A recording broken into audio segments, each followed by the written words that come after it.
Hello everyone, I'm Milo and welcome to my town. This is the third part of the Kirby 30th Anniversary special video series. If you haven't checked out the previous parts, I suggest you do so using the link in the info card in the corner. Last time, we checked the Nintendo DS Kirby Titles as well as Kirby's Epic Yarn. On this part, we'll take a look mainly at the games that started the era some people have named as Modern Kirby. Though, with the Forgotten Land recently released, and some of the developers' comments pointing at how that game might start a new era on how they handle Kirby games, that style of games might be over now. There is still another part coming after this, as some of the last games released packed so much information I don't want to just dump it all at once. So for now, let's begin the third part.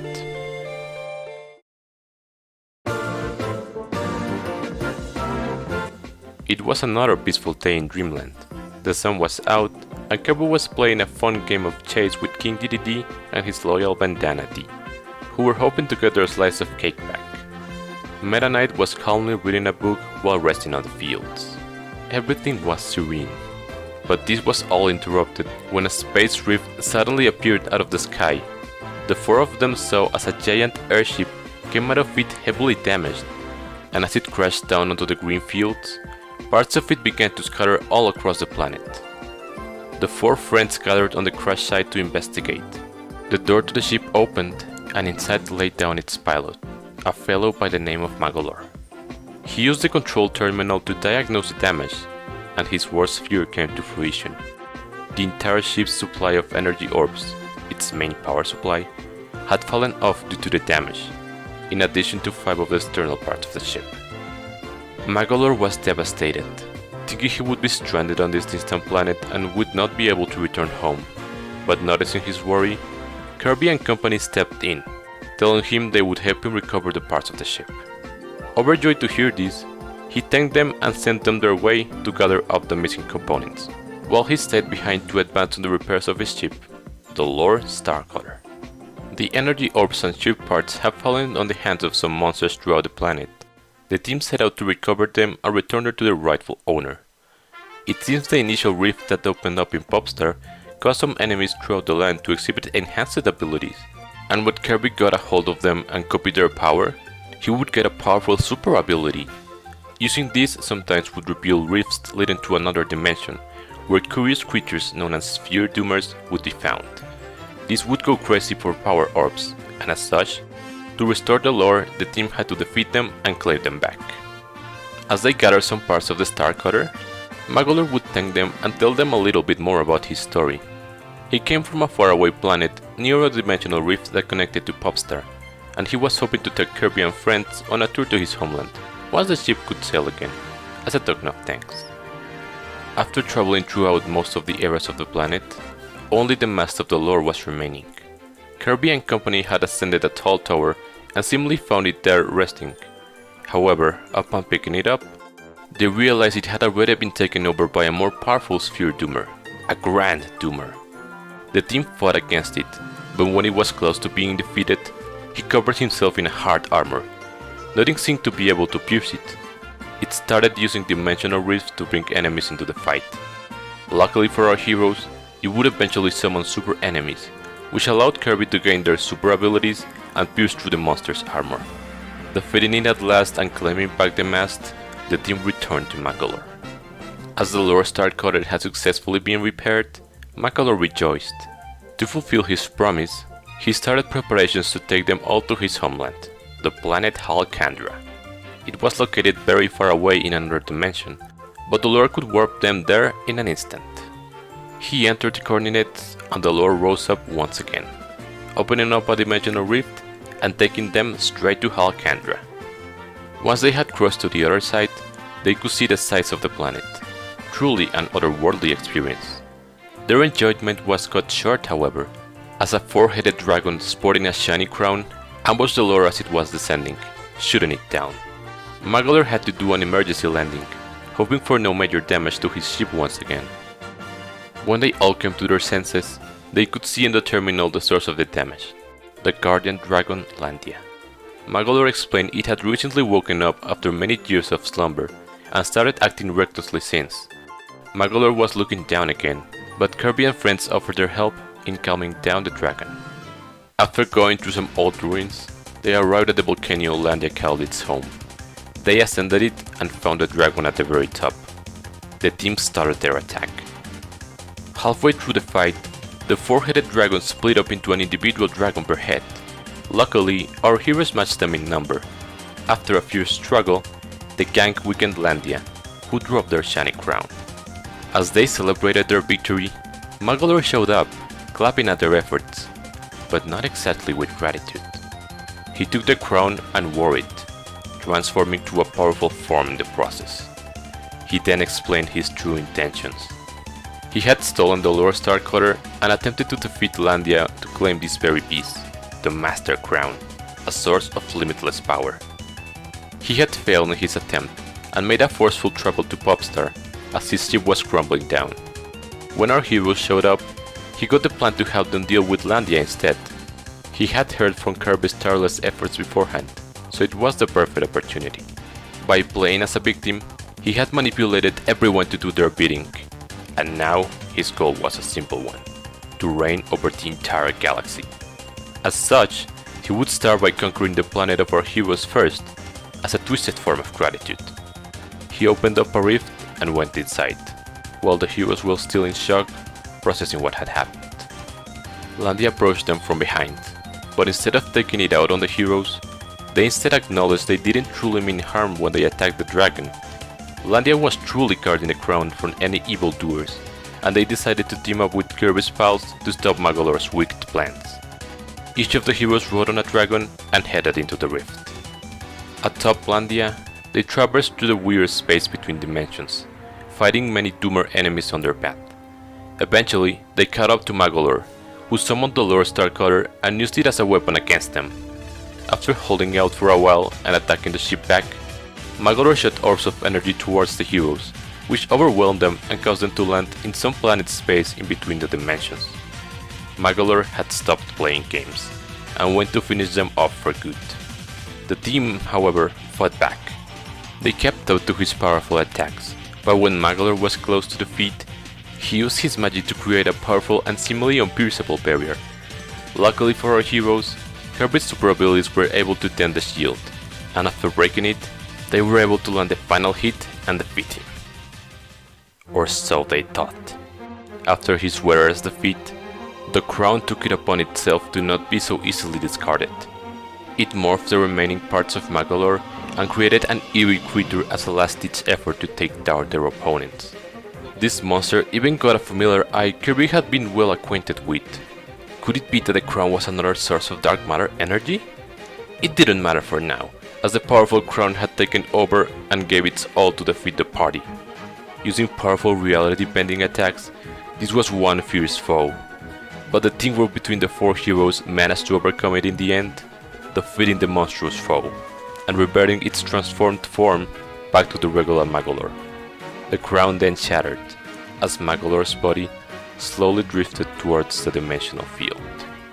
The heroes had succeeded, but they could not celebrate just yet, as the defeat of this powerful source had caused the space between dimensions to start falling apart. The team of heroes was uncertain of how they'd escape its fate, but they were relieved as Landia appeared alongside the Lore Star Cutter. The dragons picked up the heroes as the Lord created a rift back to Dreamland. They all became unconscious at one point, but when they woke up, they realized they were back home. They then spotted Landia and the Lord doing a final goodbye on the skies of Dreamland, before taking a rift back to Halcandra. The heroes waved goodbye at them, relieved as they had saved the galaxy and earned a well-deserved rest.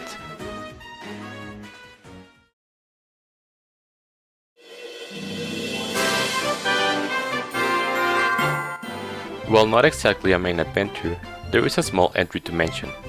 Magolor had managed to regain himself after the incident with the Master Crown, and to show remorse for his actions, he built Kirby an entire amusement park, one where he could challenge his copy abilities.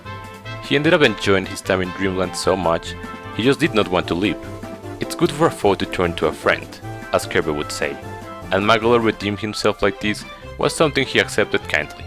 He even went to build King Dedede his own amusement park, but that's a story for another time.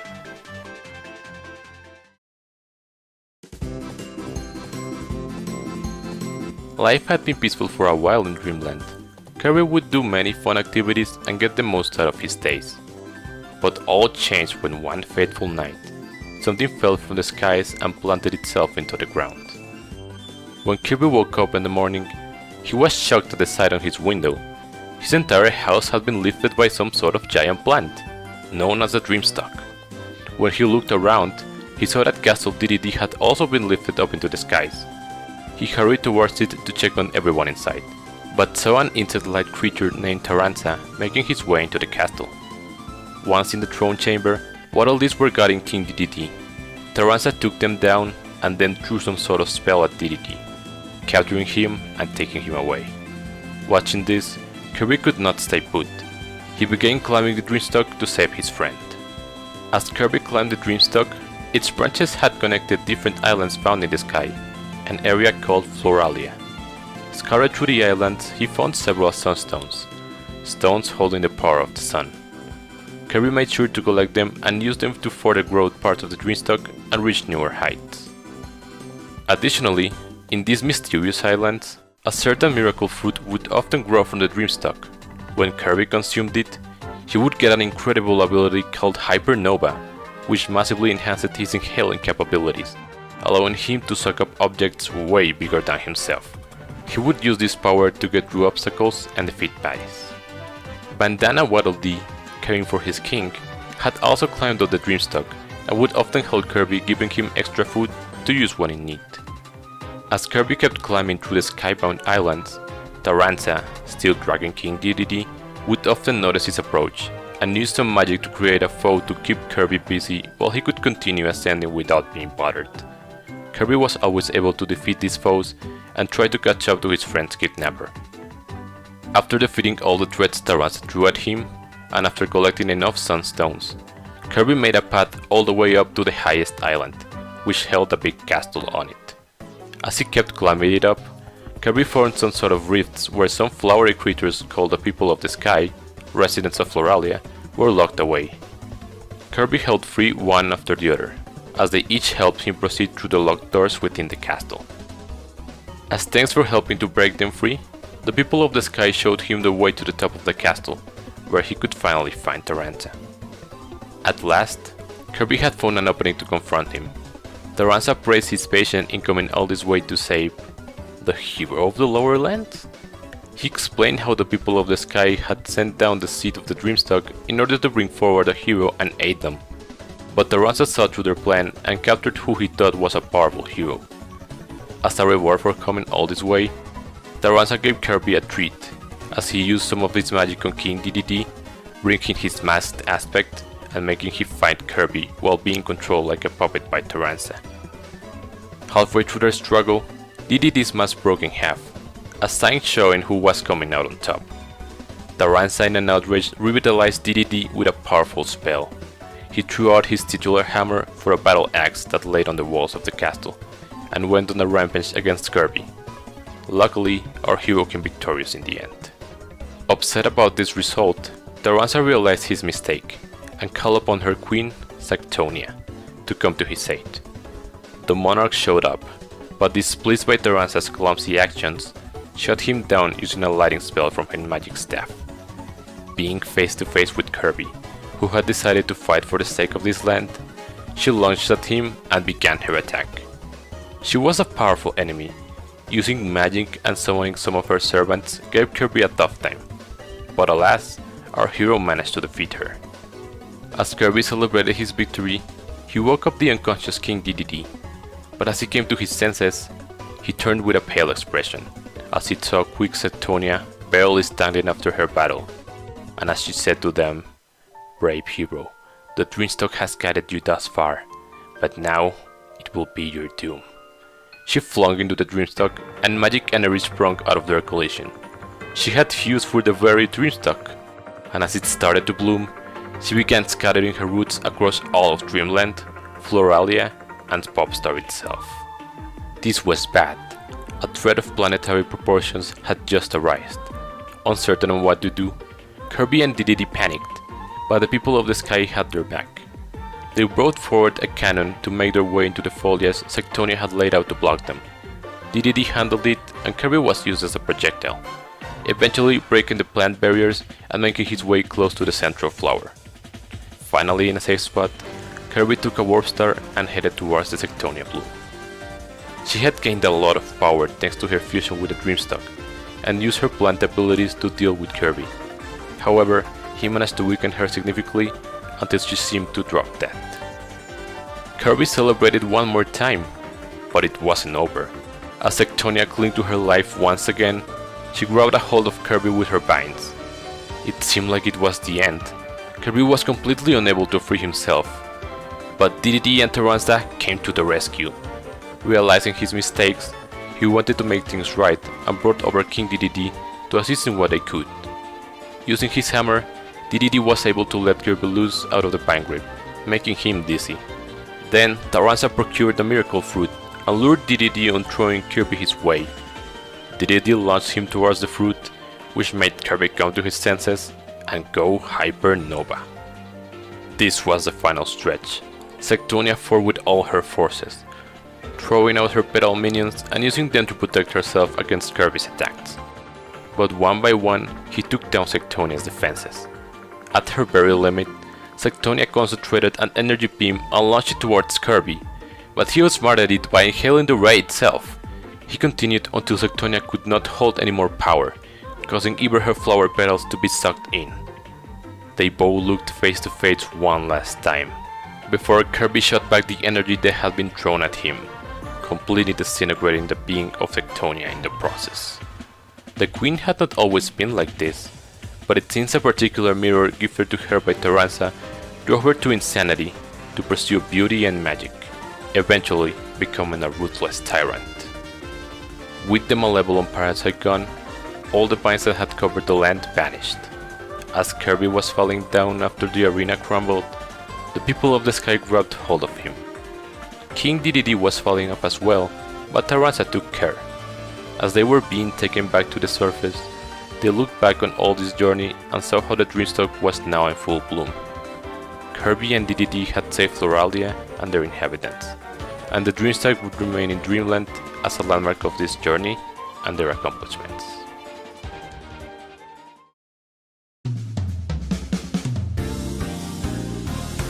It was a peaceful day in Dreamland. Kirby was out and about and had brought an apple tree to eat, when he suddenly dropped it down a hill. Trying to catch it again, he ended up rolling on his body like a ball.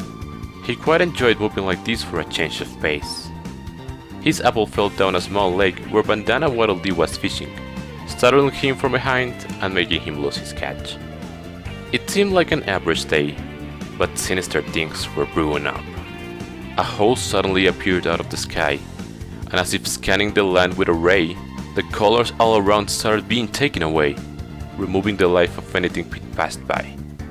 Bandana Dee was seeing this unfold and tried to warn Kirby, but he was too busy trying to have his trick back. They both became colorless and froze in place, as the hole took all of the colors from Dreamland. Just when it looked as if it was the end of Dreamland, before the hole in the sky could fully close, a girl in the form of a paintbrush quickly made its way out of the hole, followed by a pair of grim-looking hands. She temporarily escaped the hand's grasp and arrived where Kirby and Waddle Dee had been. She used her paintbrush hair to color them again, bringing them back to life, and begging them for help. They quickly reacted as Kirby picked her up to avoid being captured, and Waddle Dee scared the hands away with his spear. She then quickly explained the situation. Her name was Celine, and she came from another dimension across the portal in the sky. She and her friend Glacia would often work as a pair of artists, as Glacia sculpted objects and creatures, and Celine colored them into life. Together, they were making the world of Seventopia.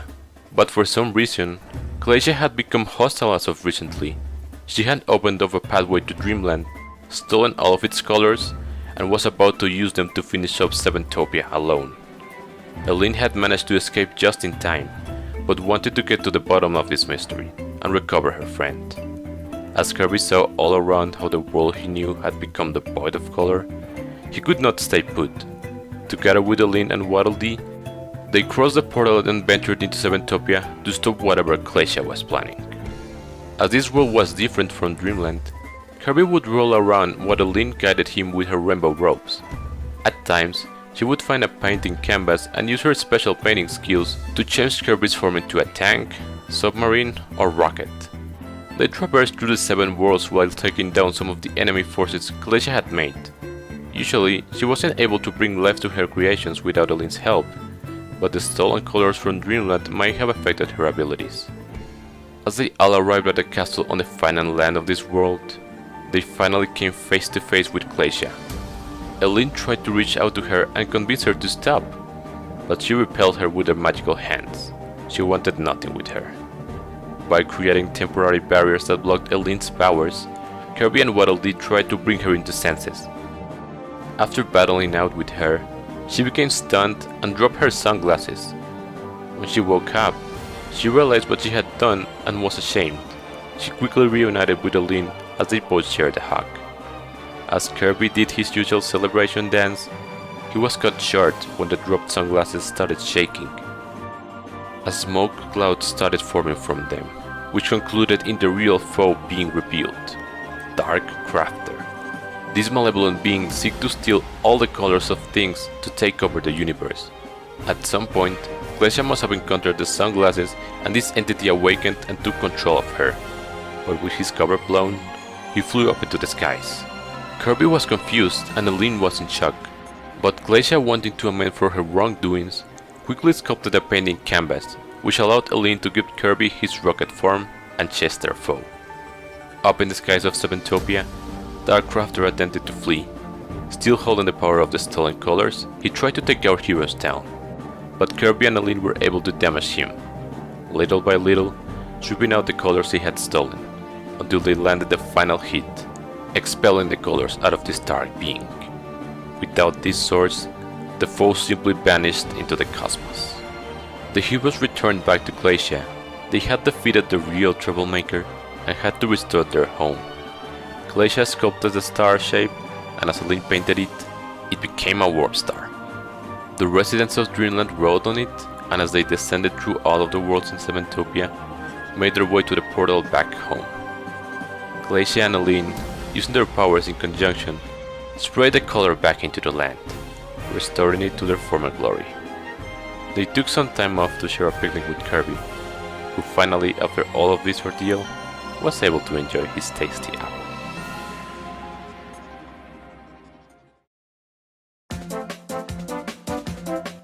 It was a normal day in Dreamland, but things were about to get weird real fast. Out of nowhere, a giant spacecraft suddenly appeared on top of planet Popstar. It laid its legs as support over the surface of the planet, as it started releasing some sort of mechanical energy from them. King Dedede was playing a friendly game of chess with one of his Waddle Dees, when they noticed how their berries kites started to go dark. Meta Knight got notice as well, and headed for the halberd. Kirby, on the other hand, was sleeping like a log for his afternoon nap. Dedede prepared his castle cannons to shoot towards the spaceship. Meta Knight also guided the halberd to an advantageous position to attack. Unfortunately, their efforts were in vain, as the invaders would overpower them by blasting lasers towards Castle Dedede and also taking down one of the wings of the halberd. Meanwhile, a lot of artifacts were being thrown from the ship onto the ground, turning all organic matter into mechanical structures, capturing away the natural resources of the planet and encasing them. After all this fuss, Kirby finally woke up. Confused by all this change in his homeland, he started heading towards what caught his attention the most, one of the legs of the mothership. Bandana Waddle Dee once again noticed Kirby's troubles and would assist him with food. The entire land felt alien, as it was being terraformed into a mechanical environment, and even some of the inhabitants had been mechanized and put against Kirby. As he continued his way, a fleet of armored robots was flying above. One of them went to ground level after noticing Kirby. He fought against this mechanical wonder and not his pilot, which left the mech free to use. Kirby got curious about this armor suit, and he decided to jump in the pilot's seat.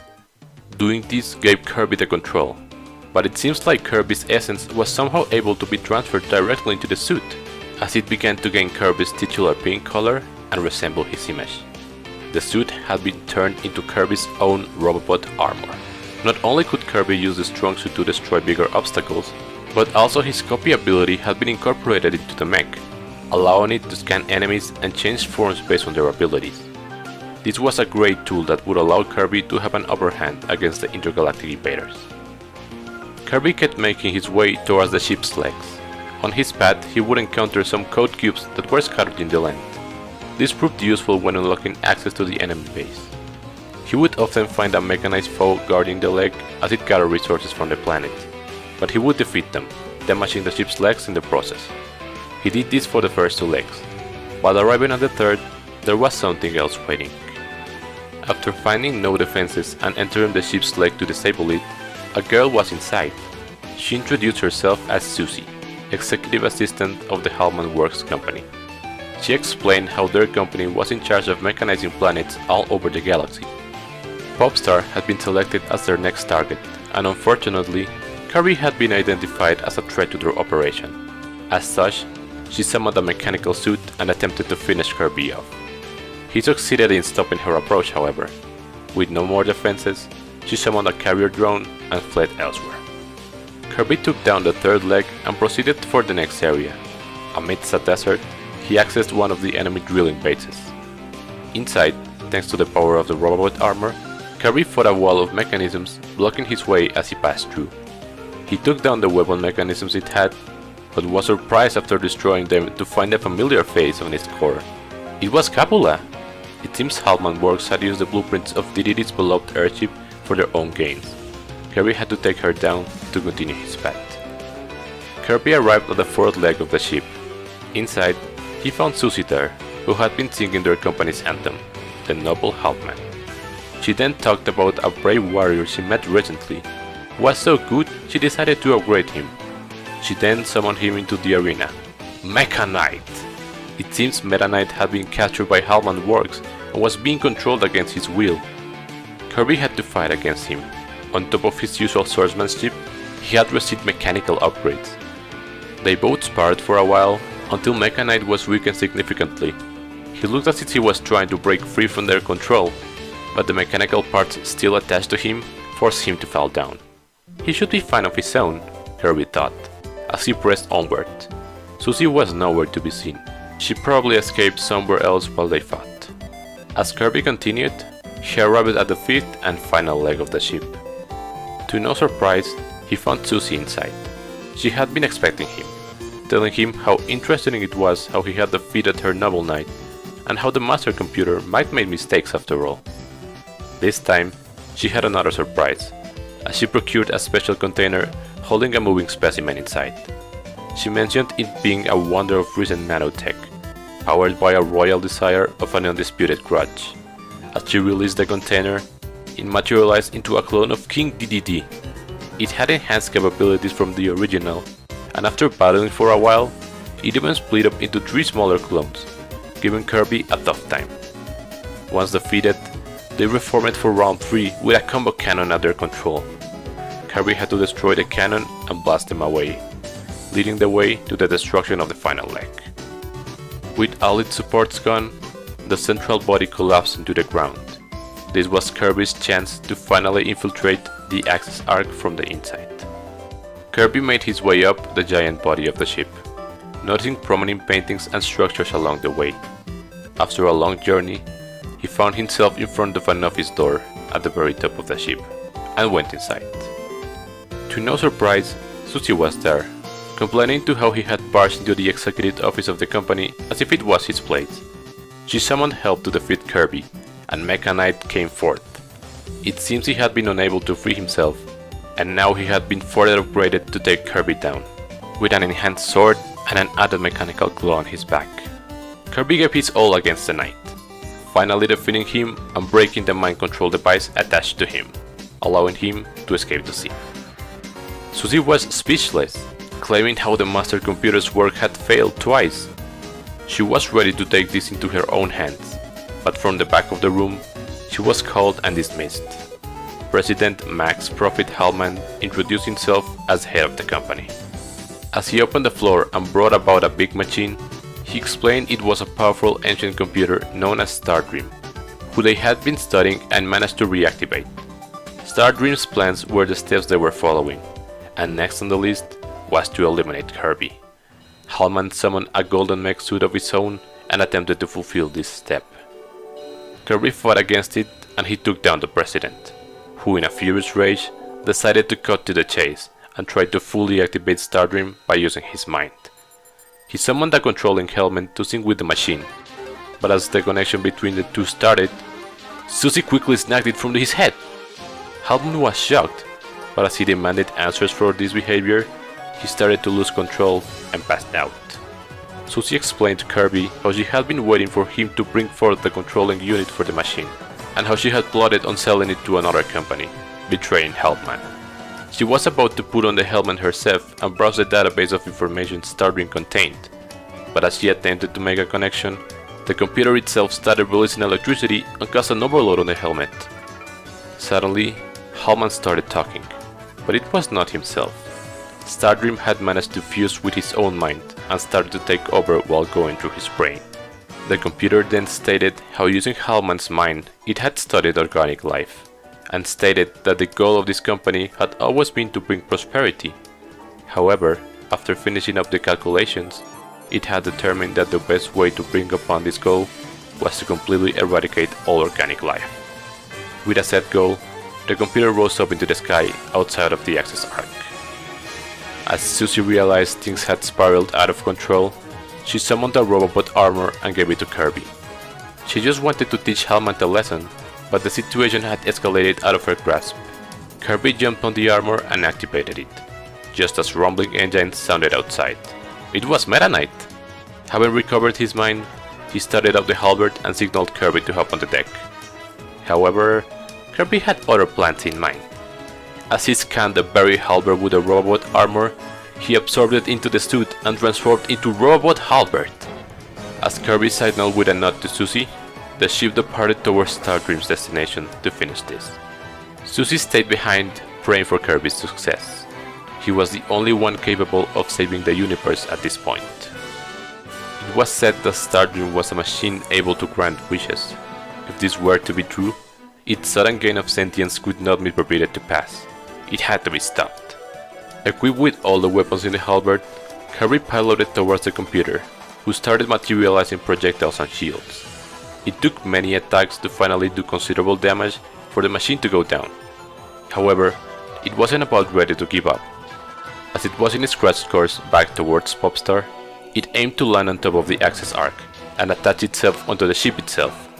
Somehow being revigorated, it gained more power as it became a sentient planet. Kirby fought with all the tools at its disposal while Stardream started showing enhanced abilities. What could be the sudden cause of this? Little by little, Kirby managed to remove the armored core of the access arc, until the final piece to be scrapped out of it revealed the true source of its power. At the very core of the access arc was one of the clockwork stars created by the ancient civilizations, a galactic nova. This seemed to be the missing piece for Stardream to be truly complete, always lying under their noses. And now that the Berserk computer had managed to synchronize with it, it had to be stopped before it used its wish-granting powers to eradicate all life. The Halberd fought with its all against the constant summoning of intergalactic tools that aimed to take them down, until the damage output was substantial enough to stun the machine. As it started to lose balance and fall into the depths of space, Stardream sent a beam of energy directly into the Halberd's wings. With this much damage, it could not continue flying out there. Meta Knight quickly reacted to the situation by detaching the Robobot armor with the rest of the ship. It was up to Kirby to finish the fight. He changed the arm of the armor into a drill and started thrusting to reach Stardream. He drilled through the defensive shields it generated until he finally got close to the processing unit. With the final push, he drilled through it, breaking it in the process, and going all the way throughout the Nova, finally destroying the machine as it exploded in space. Without a ship or planet to hold them in place, Kirby had been knocked unconscious due to the explosion, and the Robobot armor started drifting towards the vastness of space. The armored suit began to move on its own, possibly driven by Kirby's own heart, and grabbed his pilot, throwing him in the direction of his home. The robot shed tears of their separation, but it knew he would be safe in the end. Due to Stardream and the Nova's termination, all the mechanizing and remains of the Access Arc in Popstar began to disappear, leaving the land back on its original lush state. After some time, Kirby woke up, back at home and safe. He realized that everything had returned to normal. Almost. Castle DDD was still destroyed. The Waddle Dees would have a busy schedule for a while. Kirby saw Susie in her armor suit, venturing into space. Perhaps she would pursue more noble causes this time. A gust of wind caught his attention, as he saw the halberd rising up in the skies once again, and waving back at Meta Knight, he ventured into the horizon, following the ship to see his prospered planet return to its original form.